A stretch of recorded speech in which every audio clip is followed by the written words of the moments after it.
Hello. Hi. If I were to offer you $10 million for one of your eyeballs, you could choose which eye. I'd give you a glass eye that looked exactly like the eyeball that you had. You'd just be blind in that eye. Would you do it? I don't think so. How about $100 million? I still don't think so. Could I put a price on it?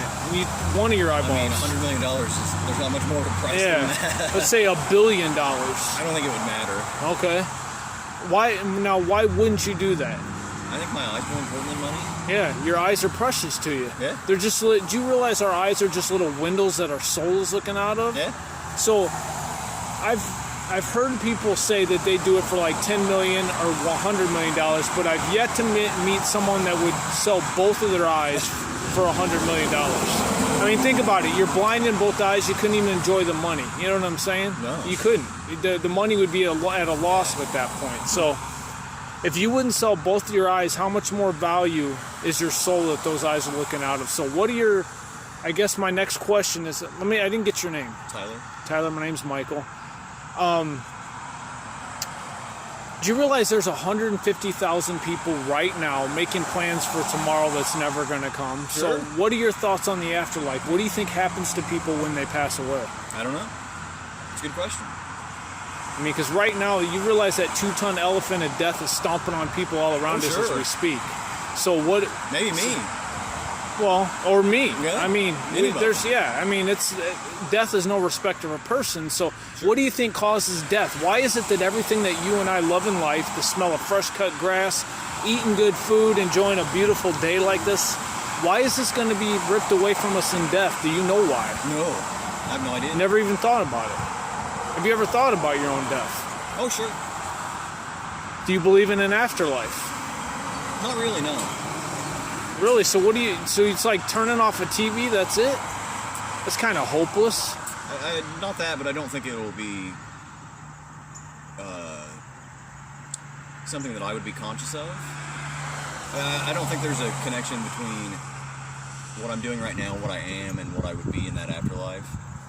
But you do believe in an afterlife. It's not necessarily that I do or don't, but I don't think it'll be something that I would experience. It'll be something that another part of me experiences.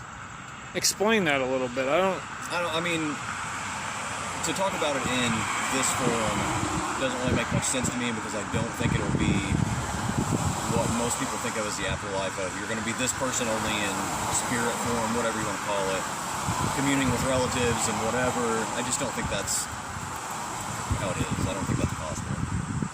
So if you had a loved one pass away, so where do you think they went? I don't know. Okay. Do you believe in God's existence? No. I shouldn't say no, not in the classical Christian sense. Okay, so are you an atheist or agnostic? An agnostic doesn't know if there's a God. An atheist flat out doesn't believe in God. I suppose agnostic. Okay, you just don't know if there's a God. Yeah, I'm basing all this on the classic Christian sense of what people believe in that way. No, I don't. But on the whole, yes, I do. Yeah. I always ask atheists, guys that flat out don't believe in God, I always ask them, so you believe the scientific impossibility that nothing created everything? It's impossible. Everything has a builder, a building builder, painting painter, and creation creator. So do you think if there was, let's say if there was a God, do you think he's angry with you or happy with you the way you're living your life currently? I don't know. Okay. Well, let's take a little test. I'll be the dentist. You're the patient. Do a little soul probing. This might be a little uncomfortable for you for a minute, but there's light at the end of the tunnel. Okay, Tyler? Sure. So how many lies have you told in your whole life? An uncountable amount. Countless? Okay. What do you call someone who tells one lie or 10,000 lies? What do you mean? What do you call someone who tells one lie? You call them liars, right? Sure. Yep. You ever stolen anything? Ever in your whole life, irrespective of the value when you were a kid? You never stole anything? That's not 10,001 lie, is it? I suppose if you want to count ever taken toys from another child, sure. Yeah, okay. What do you call someone who steals things? A thief, yep. Ever use God's name in vain? You hit your finger with the hammer? Sure. Okay. Would you ever use your mom's name as a cuss word? No. because you love her, you respect her. But we don't respect God every time we take his name and drop it as OMG. We give it no due respect, like poop on our shoe. Sure. Jesus said if you look at a woman and lust for her, you've committed adultery with her in your heart. You ever looked at a woman with lust? All right. You have sex outside of marriage?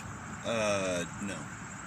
So, Tyler, here's a quick summation, man. I'm not judging you because I would have to answer yes to a lot of those questions, too. I walked you through God's standard of good, the 10 Commandments. Sure. And by your own admission, you just told me you're a lying thief, a blasphemer, and an adulterer at heart. So, if God were to judge you by that perfect standard, if you were to die today, you're going to be innocent or guilty.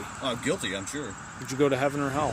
Hell, if there is one, I suppose. And does that concern you? Because it really, Tyler, if I saw you, I came over to you and you were playing with a live grenade with the pin pulled out, I would at least come on and tell you, dude, that live grenade is you know what's going to do to you. It's going to blow you up. And the same thing with sin, man.